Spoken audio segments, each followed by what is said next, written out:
స్తోత్రములు. మీ అందరికీ నా వందనములు. దేవుని మహాకృపను బట్టి, ఇచ్చిన సమయం బట్టి ఈరోజు మనం మత్తయి సువార్త 3వ అధ్యాయం 4వ అధ్యాయం చదువుకొని దేవుని నామాన్ని మహిమపరుచుకుందాం.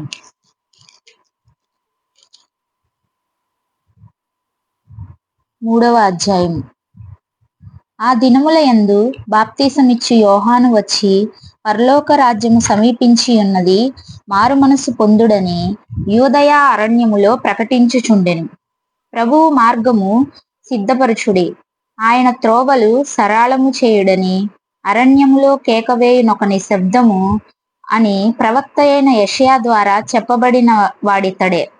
ఈ యోహాను ఒంటె రోమముల వస్త్రమును మొల చుట్టూ తోలు దట్టియు ధరించుకొనువాడు. మిడతలను అడవి తేనెయు అతనికి ఆహారము. ఆ సమయమున యెరూషలేము వారును యూదా వారందరును యొర్దాను నదీ ప్రాంతముల వారందరును అతని యొద్దకు వచ్చి తమ పాపములు ఒప్పుకొనుచు యొర్దాను నదిలో అతని చేత బాప్తీసము పొందుచుండిరి. అతడు పరిసయ్యులలోను సద్దుకయ్యులలోను అనేకులు బాప్తీసము పొందవచ్చుట చూచి, సర్ప సంతానమా, రాబో ఉగ్రతను తప్పించుకొనుటకు మీకు బుద్ధి చెప్పిన వాడెవడు? మారు మనస్సుకు తగిన ఫలము ఫలించుడి. అబ్రహాము మాకు తండ్రి అని మీలో మీరు చెప్పుకొన తలంచవద్దు. దేవుడు ఈ రాళ్ల వలన అబ్రహామునకు పిల్లలను పుట్టింపగలడని మీతో చెప్పుచున్నాను. ఇప్పుడే గొడ్డలి చెట్ల వేరున ఉంచబడి ఉన్నది గనుక మంచి ఫలము ఫలింపని ప్రతి చెట్టును నరకబడి అగ్నిలో వేయబడును. మారు మనస్సు నిమిత్తము నేను నీళ్లల్లో మీకు బాప్తీసం ఇచ్చుచున్నాను. అయితే నా వెనక వచ్చుచున్నవాడు నాకంటే శక్తిమంతుడు. ఆయన చెప్పులు మోయుటకైనను నేను పాత్రుడను కాను. ఆయన పరిశుద్ధాత్మలోను అగ్నితోనూ మీకు బాప్తీసం ఇచ్చును. ఆయన చేట ఆయన చేతిలో ఉన్నది. ఆయన తన కళ్ళెమును బాగుగా శుభ్రము చేసి గోధుమలను కొట్టులో పోసి ఆరని అగ్నితో పొట్టును కాల్చివేయునని వారితో చెప్పెను. ఆ సమయమున యోహాను చేత బాప్తీసము పొందుటకు యేసు గలిలయ నుండి యొర్దాను దగ్గరనున్న అతని యొద్దకు వచ్చెను. అందుకు యోహాను, నేను నీ చేత బాప్తీసము పొందవలసిన వాడనై ఉండగా నీవు నా యొద్దకు వచ్చుచున్నావా అని ఆయనను నివారింపజూచెను గాని, యేసు, ఇప్పటికి కానిమ్ము, నీతి యావత్తు ఇలాగ నెరవేర్చుట మనకు తగియున్నదని అతనికి ఉత్తరం ఇచ్చెను. గనుక అతడు అలాగు కానిచ్చెను. యేసు బాప్తీసం పొందిన వెంటనే నీళ్లలో నుండి ఒడ్డునకు వచ్చెను. ఇదిగో, ఆకాశము తెరవబడెను. దేవుని ఆత్మ పావురము వలె దిగి తన మీదకు వచ్చుట చూచెను. మరియు ఇదిగో, ఈయనే నా ప్రియ కుమారుడు, ఈయన యందు నేను ఆనందించుచున్నానని ఒక శబ్దము ఆకాశము నుండి వచ్చెను. మత్తయి సువార్త 4వ అధ్యాయం. అప్పుడు యేసు అపవాది చేత శోధింపబడుటకు ఆత్మ వలన అరణ్యమునకు కొనిపోబడెను. 40 దినములు 40 రాత్రులు ఉపవాసముండిన పిమ్మట ఆయన ఆకలిగొనగా, ఆ శోధకుడు ఆయన యుద్ధకు వచ్చి, నీవు దేవుని కుమారుడవైతే ఈ రాళ్లు రొట్టెలుగొనట్లు ఆజ్ఞాపించుమనెను.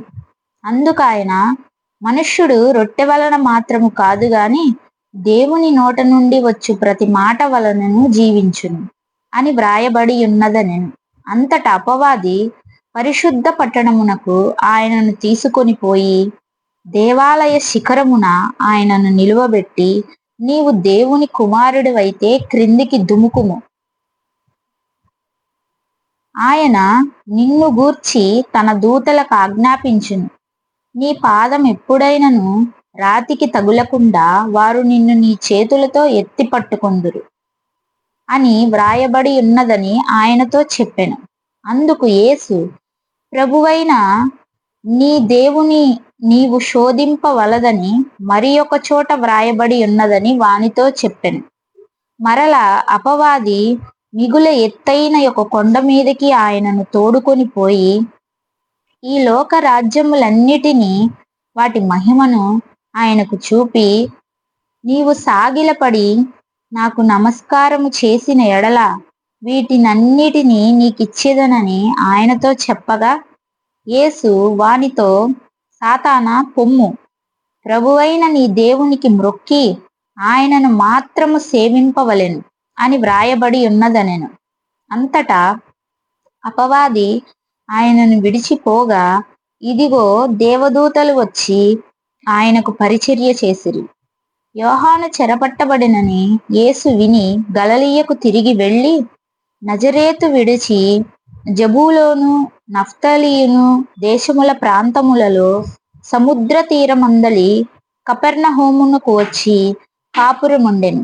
జబూలోను దేశమును నఫ్తాలి దేశమును యోర్దానుకు అవతలనున్న సముద్ర తీరమున అన్యజనులు నివసించు గలిలయ చీకటిలో కూర్చుండి ఉన్న ప్రజలను గొప్ప వెలుగు చూచిరి. మరణ ప్రదేశములోను మరణ ఛాయలోను కూర్చుండి ఉన్న వారికి వెలుగు ఉదయించెను అని ప్రవక్త అయిన యెషయా ద్వారా పలకబడినది నెరవేరునట్లు ఇలాగు జరిగింది.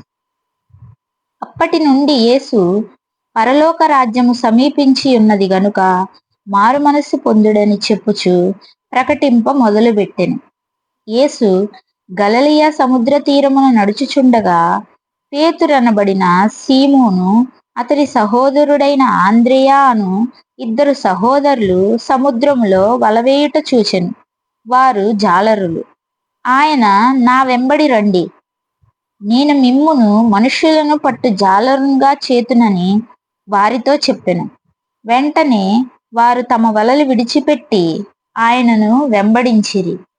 ఆయన అక్కడి నుండి వెళ్ళి జబదయి కుమారుడైన యాకోబు, అతని సహోదరుడైన యోహాను అను మరి ఇద్దరు సహోదరులు తమ తండ్రి అయిన జబదయి యొద్ద దోణిలో తమ వలలు బాగు చేసుకొనుచుండగా చూచి వారిని పిలిచెను.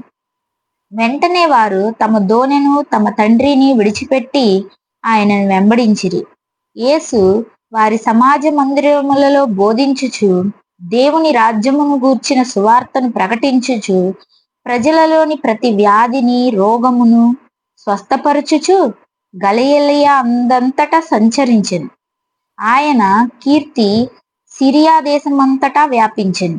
నానా విధములైన రోగముల చేతను వేదనల చేతను పీడింపబడిన వ్యాధిగ్రస్తులందరినీ, దయ్యము పట్టిన వారిని, చాంద్ర రోగులను, పక్షవాయువు గలవారిని ఆయన యొద్దకు తీసుకొని రాగా ఆయన వారిని స్వస్థపరిచెను.